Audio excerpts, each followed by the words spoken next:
Eu sei que faz tempo que eu tô devendo esse vídeo e eu sei que eu tô sem estrutura pra gravar esse vídeo porque eu estou sem roteiro, sem microfone e com o filho de alguma vizinha minha gritando de fundo. Daqui a pouco uma cachorra começa a latir, mas enfim, eu vou gravar porque eu tô devendo isso aqui pra vocês, entendeu? E esse vídeo vai sair hoje. Dito isso, olá amigas profs, tudo bem? Espero que todos vocês estejam bem. Cuidado com o mosquito da dengue. Faz tempo que eu tô devendo pra vocês um vídeo sobre a minha trajetória acadêmica. E eu vou contar assim de coração, entendeu? Porque realmente eu não fiz nenhum roteiro pra esse vídeo, então seja lá o que Deus quiser. Eu acho que tudo começou no ensino médio. Eu não consigo me lembrar exatamente onde eu tava com a minha cabeça no ensino médio. Tipo assim, nunca tive essa coisa de, ai, meu sonho é ser de tal profissão. Eu não sei em que momento da minha vida que eu decidi cursar história. Eu só sei que quando chegou o terceirão eu tava muito decidida que eu queria fazer história, prestei vestibular de história, passei numa faculdade particular, depois eu consegui ir pra Uni, tá? Porque os meus pais nunca tiveram condição de pagar uma faculdade particular pra mim. E eu fiz história numa universidade privada com ProUni, uma universidade que fica na cidade de Bauru. Eu moro em Garça, interior de São Paulo, roça. Bauru é uma roça premium, entendeu? Premium Plus, na verdade, porque Marília, que é onde eu fiz o mestrado, é a roça premium, que é uma cidade maior, porém ainda é uma cidade interior. E Bauru é maior que Marília, porém ainda é cidade interior, entendeu? É isso. Então, basicamente, durante esses 4 anos de graduação, eu fiz 2 anos de graduação presencial e 2 anos EAD, por causa da pandemia. Assim, na minha graduação de História, eu não lembro muita coisa, gente. O que eu vou lembrar pra vocês é que o primeiro ano todo eu tava muito revoltada. Revoltada com o quê, Gabriela? Gente, eu não sei, eu era uma adolescente meio descabeçada, tá? Eu não era muito madura, não. Quando eu saí do terceirão, melhor, no final do terceirão do ensino médio, eu prestei só 2 faculdades. A Unisagrado, que é essa faculdade particular que eu cursei, e a UEL. Meu sonho era ir pra UEL. Meu sonho era mudar de cidade, sair daqui, entendeu? E não deu certo. Então, assim, eu comecei ali a minha faculdade muito revoltada, sabe? E aí, depois eu fui pegando o jeito. Faculdade não é igual ao ensino médio, então... E eu tava estudando no noturno. Então, eu pegava ônibus todos os dias, 5h30 da tarde aqui na minha cidade, chegava lá umas 10, 15 para 7, entrava na aula, ficava na aula até as 10. Aí eu chegava em casa, o ônibus que ia pra Bauru era um só. Então a minha faculdade terminava a aula às 10, só que a Unesp terminava às 11. Então tinha que passar e pegar o pessoal às 11. Demorava pra caramba, a gente chegava praticamente meia-noite em Garça de novo. Então era essa a minha rotina. Eu fui muito privilegiada, apesar de vir de uma família muito humilde, tive um privilégio gigantesco que foi não precisar trabalhar durante a minha graduação. Então esse corre todo que vocês que me seguem no Instagram veem, ele vai começar ali a partir do momento que eu começo a trabalhar na escola depois que eu me formei. Mas tô pulando etapa, vamos por partes. No segundo ano de faculdade já tava um pouquinho mais centrada, eu já sabia melhor o que eu queria, eu tava começando a pegar as oportunidades que estavam aparecendo e foi nesse segundo ano que eu submeti um projeto para pesquisa de iniciação científica e também, eu não lembro se foi no segundo ou no terceiro ano que eu prestei a residência pedagógica. Eu só sei que quando ali nos anos finais, né, enquanto estava na pandemia, eu estava fazendo a minha iniciação científica ganhando uma bolsa FAP Unisagrado, que é uma bolsa que a minha faculdade disponibilizava, tipo assim, quando você prestava IC, se eu não me engano, os 15 primeiros ficavam com bolsa CAPES e os 15 depois ficavam com a bolsa FAP, que é o Fundo de Amparo à Pesquisa, que é da Unisagrado, da minha universidade, que era privada. Então ela também ajudava os alunos com a bolsa e eu peguei essa bolsa da faculdade privada. Por eu ter essa bolsa da minha faculdade privada, quando eu prestei a residência pedagógica e também passei com bolsa, a bolsa era CAPES. Então eu conseguia juntar as duas, entendeu? Aí eu ganhava R$ 800 no mês, o que era muito dinheiro, não era uma coisa que assim, naquela época, pra mim, que nunca tinha trabalhado na vida, era uma fortuna, entendeu? E gente, eu comprava livro todo mês, assim, hordas de livros. Aquela estante que vocês estão vendo ali no fundo,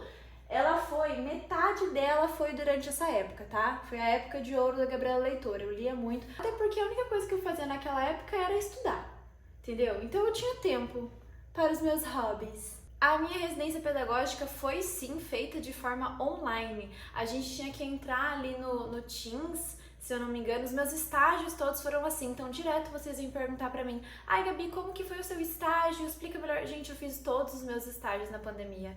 Então, todos os meus estágios foram online. Eu basicamente entrava no Teams e ajudava os alunos porque eles não pediam ajuda. Então, eu só ficava lá disponível, mas ninguém pedia ajuda pra nada.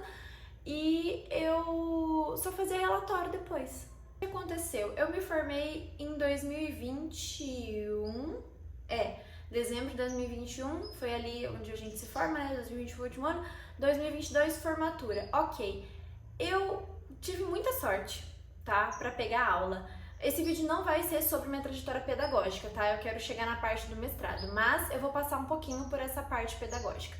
Basicamente, quando eu me formei e peguei meu diploma na mão, eu fiquei tipo assim, tá, agora eu tô oficialmente desempregada, o que eu vou fazer com isso? Naquela época a gente tava começando a sair da pandemia, 2022, então os processos seletivos para professores ainda estavam todos de forma remota.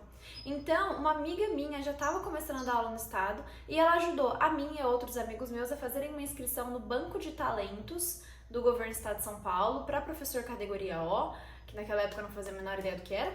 E aí eu só fiz lá a minha inscrição, manifestei interesse nas aulas no começo do ano, não peguei nenhuma porque é normal, tá bom? Você não tem pontuação nenhuma, você acabou de entrar no sistema, não vai pegar aula mesmo. Era pra fevereiro, né? Lá pra março, eu me lembro claramente desse dia, parece que foi um sinal do destino. Eu liguei o meu computador e eu não lembrava o que eu tinha ido fazer naquele computador. Eu falei assim, liguei isso aqui, mas o que eu vim fazer aqui? Eu simplesmente esqueci o que eu ia fazer no computador aquele dia. Aí, beleza, eu pego e ali nos meus favoritos tava a sede, né, que é onde a gente manifesta interesse nas aulas. Eu cliquei ali e falei, vamos ver. E aí eu fui caçando e eu achei algumas aulas na escola que eu estou hoje. Eram tipo 8, 9 aulas, alguma coisa assim. Era bem pouquinho, mas eu manifestei interesse. No dia seguinte, a Goi me ligou. E aí, gente, o bagulho foi, entendeu? Eu acabei precisando pegar algumas aulas em Álvaro de Carvalho, que é uma roça bem mais roça do que a minha roça. E eu dava aula em Álvaro, dava aula em Garça, depois eu consegui pegar mais aulas aqui, consegui sair. Em 2022, basicamente, eu passei o ano todo trabalhando só à noite, as minhas aulas, minhas mesmo, eram só à noite, e de manhã e à tarde eu substituía aulas, né? A coordenadora pedagógica da escola que eu trabalhava, a escola pública que eu trabalhava, ela, além de ser coordenadora pedagógica nessa escola pública, ela era professora na escola particular. Um belo dia, o professor de história dessa escola particular faltou e precisavam de substituto. Perguntaram para ele se eles conheciam algum professor de história e ela recomendou quem? Eu. Sempre que precisava de professor de ciências humanas, eles me chamavam. Um dia eu fui substituir o professor de geografia. E aí, intervalo, sala dos professores, eu tava lá sentadinha toda tímida, né, porque eu sou tímida. E eu conheci esse professor de história que eu tava substituindo há algumas semanas, né, e aí conversa vai, conversa vem, ele pergunta assim, então, você tem mestrado? Aí eu falei, não, mas eu quero fazer. É que assim, eu tô completamente perdida na vida, porque, gente, eu era muito perdida na vida. Vocês conhecem a Gabriela depois que eu já tava assim, entendeu? Decidida do que eu queria fazer pra minha vida. Teve um tempo aí que eu tava completamente perdida, tá? E era essa época aí que eu tava tipo assim, o que eu tô fazendo? Não sei. Aí ele falou assim pra mim, você viu que as inscrições pro mestrado em educação da Unesp estão abertas? Aí eu falei assim, não vi. E também, pra ser bem sincera com você, eu queria fazer o mestrado, doutorado em história, não sei se eu queria muito em educação, sabe? Aí ele falou assim, então, mas tem uma linha de pesquisa em história da educação. Eu fiquei tipo assim, o que é linha de pesquisa? Meu Deus do céu, gente, eu era uma pamonha, não sabia de nada. Eu sabia que eu queria fazer um mestrado e eu não movia um dedinho pra saber o que era um mestrado, como que fazia. Fica aquilo na cabeça, sabe? Beleza, fui trabalhar, a hora que eu cheguei em casa, eu vou entrar pra dar uma olhada. E entrei no site da Unesp, aí eu fui descobrir o que era o mestrado, eu fui ler um edital para saber como que funciona o ingresso para esse mestrado, o que era essa bendita linha de pesquisa, eu não fazia a menor ideia do que era, e eu fui entendendo o processo ali. Eu acho que eu li esse edital, sem brincadeira, umas 20 vezes, de cabo a rabo, sabe? Para ter certeza das coisas. Vamos fazer um parêntese aqui, tá? O parêntese é o seguinte, muitas de vocês chegam até mim com essa mesma cabeça perdida que eu estava quando eu quando tudo isso aconteceu, tá? Então eu já vou te dar uma dica aqui, porque se você tá vendo esse vídeo, provavelmente você quer fazer mestrado e você não tem ideia de como começar. Presta atenção no que eu vou te falar agora. Você vai pegar o teu Google, tá? E você vai digitar o nome da universidade que você tem interesse de estudar, ou então o programa de pós-graduação que você quer fazer. Ah, Gabi, mas eu não sei. Decida, ou então procure quais são os programas. Cada programa de pós-graduação é de um jeito diferente, sabe? O programa de pós em educação não é igual de história, que não é igual de filosofia, que não é igual de ciências sociais. Quando vocês perguntam pra mim, como funcionam as aulas na pós? Eu posso te falar como funcionam as aulas na pós em educação da Unesp de Marília. Eu não sei como funcionam as aulas do mestrado em história social da USP, entendeu? Porque essas coisas você tem que ir atrás, você tem que ler edital, você tem que ver no site da universidade. Então começa assim, faz uma lista dos programas de pós-graduação que te interessam, faz uma lista das áreas de conhecimento que te interessam e começa a pesquisar. E procura pelos editais, você tem que ler edital. Enquanto você não lê os editais, você não vai saber como que o processo funciona. Porque assim, cada processo é um processo. Então, você precisa ir atrás de entender como que funciona o processo seletivo da pós-graduação que você quer fazer, entendeu? Porque cada programa vai ter alguma coisa diferente e você só vai saber isso se você entrar no site e ler. Então, é essa a dica que eu te dou. Você quer fazer mestrado?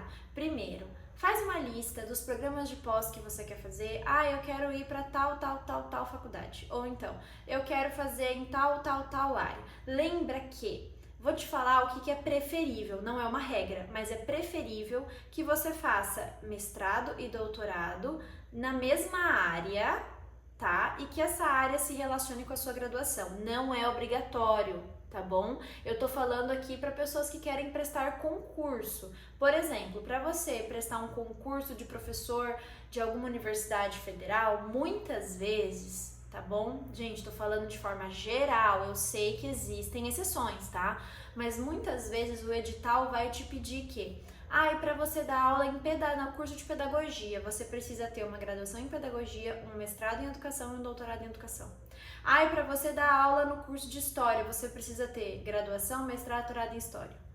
Muitas vezes eles pedem isso. Pode ser que um edital seja diferente do outro, da mesma forma que um edital de um programa de pós de uma universidade X é diferente do edital do programa de pós da universidade Y. Então agora eu vou explicar para vocês como que foi o processo seletivo do mestrado. É o seguinte, eu vou falar como foi o processo seletivo do mestrado em educação da Unesp de Marília, ok? Por quê? Porque eu já fui dar uma olhada em outros editais de outros processos seletivos, de outros programas de pós, e eu vi que é diferente. Ou seja, o que eu vou falar aqui é a minha experiência. Pode ser que se você quer prestar um outro programa, o processo seja completamente diferente, tá bom? É por isso que é muito importante você pesquisar os editais. O meu processo seletivo ele aconteceu em 3 fases. A primeira fase foi o envio do pré-projeto. Então, primeiro, quando você se inscrevia para prestar o mestrado, você já tinha que enviar o pré-projeto pronto. Quem me ajudou a fazer o meu pré-projeto foi a minha antiga orientadora da universidade, tá? Então, eu pedi ajuda para ela, ela me ajudou, eu escrevi o projeto, ela deu uma revisada ali para mim, me ajudou em alguns pontos e eu consegui submeter esse projeto. Ele foi aprovado. Passei para a segunda fase. A segunda fase eram as provas dissertativa e de língua estrangeira. Vocês já perguntaram para mim várias vezes, Gabi, precisa saber falar inglês para fazer mestrado? Não. Você precisa ter um mínimo de proficiência numa língua estrangeira. É basicamente um texto em inglês e algumas perguntas para você responder em português. Então você tinha que saber ler e interpretar um texto em inglês. Tinha uma entrevista para saber se você sabia falar inglês? Não, gente, não tinha. Tá? Então, no meu programa foi esse, você escolhe qual língua você quer fazer a prova de proficiência. Se eu não me engano, tinha inglês, espanhol, italiano e francês. E aí era assim, um dia foi a prova de inglês, se eu não me engano era uma quinta e uma sexta as provas. Um dia foi a prova de inglês e no dia seguinte foi a prova dissertativa, que era sobre um tema da educação. Como o programa de pós-graduação que eu estava prestando era educação, era um tema geral de educação, que no meu caso foi o homeschooling. Então tinham vários trechos de vários autores que trabalhavam homeschooling e aí eles pediam para você fazer um texto né, dissertativo, se eu não me engano. Não é dissertativo argumentativo tipo redação do Enem. É dissertativo argumentativo sim, mas não é estilo redação do Enem, tá? É mais pra saber se você consegue argumentar em razão daquilo lá. Aí eles colocaram assim, você tem que dissertar sobre. Aí tinha alguns pontos ali, acho que eram uns 4 ou 5 tópicos que tinha que ter no seu texto. E aí você vai fazendo. O meu programa de pós, melhor dizendo, o meu processo seletivo, ele não indicou bibliografia básica. O que é isso? Geralmente, para você fazer a prova dissertativa, você tem que ler alguns textos antes que a própria universidade te disponibiliza lá no edital, entendeu? Então, lá no edital vai ter bibliografia básica, alguma coisa assim para você fazer a prova. Aí vão ter livros, textos, essas coisas. Na minha não teve, tá bom? Mas na maioria dos programas tem. Então eu cheguei lá, apesar de eu estar prestando para a linha de pesquisa de História da Educação, o tema era homeschooling, fiz lá o meu texto, deu certo, passei. Passei dessa segunda fase e fui para a terceira fase é a entrevista. A entrevista me pegou um pouco, por quê? Porque eu me senti assim, uma ameba. Eu me vendi da melhor forma possível, tá? Porque as perguntas geralmente são assim, eles vão te perguntar a sua disponibilidade de horário, se você tem flexibilidade de horário. Se você não tem, você vai falar que tem. Lembra que você tem que se vender, você tem que mostrar que você tá ali porque você quer muito fazer pesquisa. Quando eles te perguntarem por que você escolheu a Unesp, por exemplo, né, que foi o meu caso, eu não posso responder, porque era mais perto de casa, é porque eu moro em Garça, sabe? E a Marília aqui tão pertinho. Não, você tem que falar, não, é porque eu estudei os programas de pós de várias universidades, eu vi que o da Unesp pós assim, assado. Entendeu? Então, tipo assim, você tem que se vender, você tem que mostrar que você está interessado em fazer aquele programa, naquela área, que o seu projeto, que você tem vontade de pesquisar, sabe? Até porque, gente, sejamos sinceras, se você for fazer só pelo título, não vai sair, amiga. Não vai, não vai. Que se fazendo, gostando de pesquisar já é difícil, imagina sem gostar. E beleza, passei na terceira fase, mestranda. Como que funcionam as disciplinas do mestrado? É uma pergunta que cai todo santo dia na minha DM. Que é o seguinte, gente, o mestrado, ele não é uma graduação 2.0. O mestrado é para fazer pesquisa. Então é óbvio que no mestrado você tem sim que cursar disciplinas, você tem créditos para cumprir. E aí é outra coisa que eu vou te falar. Vai atrás do edital, vai atrás do programa de pós que você tem interesse de prestar, porque pode ser diferente do que eu tô te falando. Eu tô te falando da minha experiência, tá? Pode ser que a do outro programa vai ser completamente diferente. Então é por isso que mais uma vez eu insisto. Pesquise os editais. No programa de pós-graduação em Educação da Unesp de Marília, era o seguinte, eu tinha que ter 30 créditos em disciplinas e 10 créditos em atividades complementares. O que é isso? Cada semestre, as disciplinas são semestrais, igual na universidade, só que quando você faz graduação, já tem as disciplinas ali da grade curricular, geralmente cada dia é uma disciplina. No mestrado não, até porque o mestrado são 2 anos, você tem 30 créditos para cumprir, no meu caso, na Unesp de Marília. 30 créditos para cumprir. Só que você não vai cumprir esses 30 créditos em 2 anos, porque você precisa cumprir os 30 créditos antes da sua qualificação, tá? Eu acho que é outra coisa que é importante eu falar, né? Você tem esses créditos em disciplinas e atividades complementares para fazer, mas você também tem a qualificação e a defesa, que elas têm que estar organizadinhas ali no calendário do teu mestrado, tá? Então, geralmente, para defesa, 24 meses, para qualificação, 18 meses. E aí, você tem que tomar muito cuidado com os prazos, porque no meu caso foi assim, qualificação em 18 meses, só que um mês antes eu preciso comprovar todos os meus créditos. Então, eu precisava cumprir todas as minhas disciplinas até o primeiro semestre de 2024, né? Então, eu tive o último semestre de 2022, eu cursei 2 disciplinas. 2023, primeiro semestre eu cursei mais 2, no segundo semestre eu cursei mais 2, eu acho que na verdade esse primeiro semestre eu cursei 3, ou uma foi cancelada, eu não lembro agora. E aí eu tive que cursar uma disciplina porque ficou faltando um crédito, gente, vocês acreditam que ficou faltando um crédito? Eu precisei cursar uma disciplina no começo de 2024, tá? Foi uma correria do caramba, mas deu tudo certo. Todo semestre, começo de semestre, a minha faculdade liberava, né, a grade de disciplinas e você se inscrevia naquelas que você podia cursar. As disciplinas da pós funcionam assim. Cada professor vai indicar uma disciplina num horário e num dia diferente. Então tem disciplina semanal, tem disciplina quinzenal, tem disciplina concentrada que é a semana inteira, tem disciplina que é só de manhã, tem disciplina que é manhã e tarde, tem disciplina que é só à noite. Então depende muito. E aí você precisa encaixar a disciplina que você tem interesse, porque você não pode cursar qualquer disciplina, você tem que cursar a disciplina que vai fazer sentido com o que você está pesquisando, tá? Então você vai alinhar a disciplina com o seu horário da sua vida, do que você consegue fazer. Entendido os créditos em disciplinas, vamos para os créditos em atividades complementares. Quando você está no mestrado é um tempo muito curto, então eles pedem só 10 créditos em atividades complementares. Geralmente no doutorado, a carga horária de disciplinas é menor e a de atividades complementares é maior, porque você tem 4 anos. Então é mais importante para o doutorado que você publique mais e participe de mais eventos do que você cursar disciplina, entendeu? No mestrado é o contrário, é mais importante que você curse disciplinas e você tem pouco tempo para publicar, então não tem como eles te cobrarem muita publicação. Então eram 10 créditos, para vocês terem uma ideia, um artigo publicado acho que era 6 créditos, então assim, é bastante coisa, sabe? E aí, essas atividades complementares vai ser estágio de docência que você faz, no caso de disciplina do seu orientador, vai ser publicação de artigo, publicação de capítulo de e-book ou de livro, vai ser também quando você participa de evento apresentando o trabalho, né? A gente fala apresentação oral em evento, ou então texto para anais de eventos, sabe? Tudo isso conta crédito, então você tem que ter 10 créditos. E aí cada universidade vai ter ali como contabiliza esses créditos, né? Enquanto você está cursando disciplina e participando de evento e fazendo tudo isso, você está fazendo seu teste de qualificação. Porque o que é importante no mestrado e no doutorado? Pesquisa.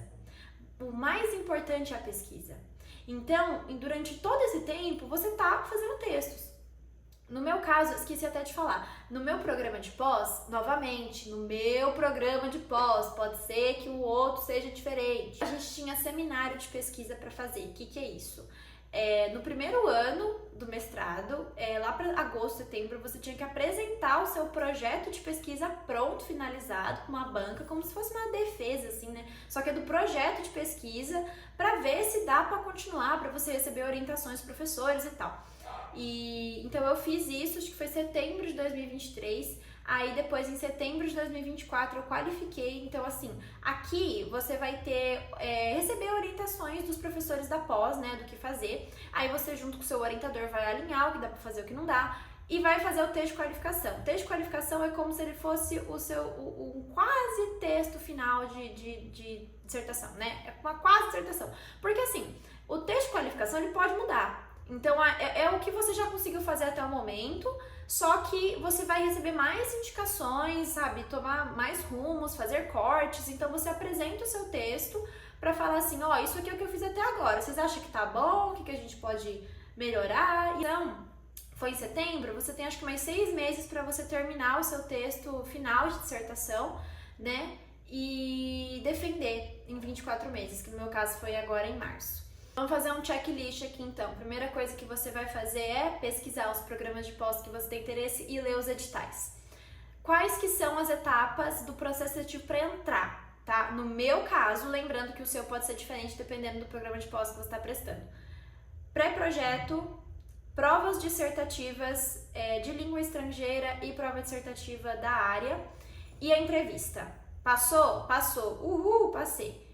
Quais são as etapas do mestrado, tá? No meu caso, seminário de pesquisa, qualificação, defesa. Nesse meio tempo também temos 30 créditos em disciplinas, 10 créditos em atividades complementares, tá?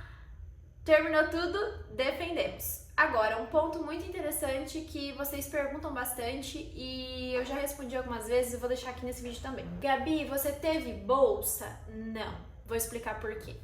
Quando eu entrei no mestrado em 2022, o valor da bolsa era R$ 1.500 e ele exigia dedicação exclusiva. Agora, o valor da bolsa aumentou e ela está mais flexível. Então, existe uma carga horária de trabalho que você pode conciliar com o mestrado, tá? Por lei, você pode receber a bolsa que agora está R$ 2.100 e você pode trabalhar, se eu não me engano, acho que até 20, 24 horas por semana. Não sei, não lembro agora direito, tá? Se você souber, deixa aqui nos comentários. O meu mestrado começou mesmo em 2023, só que em 2022 já estava cursando algumas aulas como aluno especial, sabe?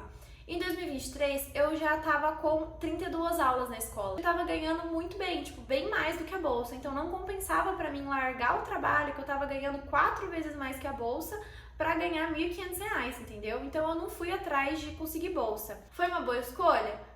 Não, mas foi a escolha que eu fiz, eu arquei com ela, tamo aqui, tamo viva, entendeu?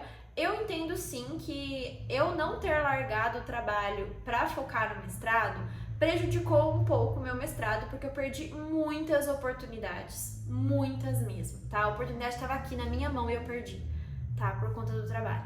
Mas também eu entendo que foi muito importante eu passar esses últimos 3 anos trabalhando, porque dar aula forma caráter.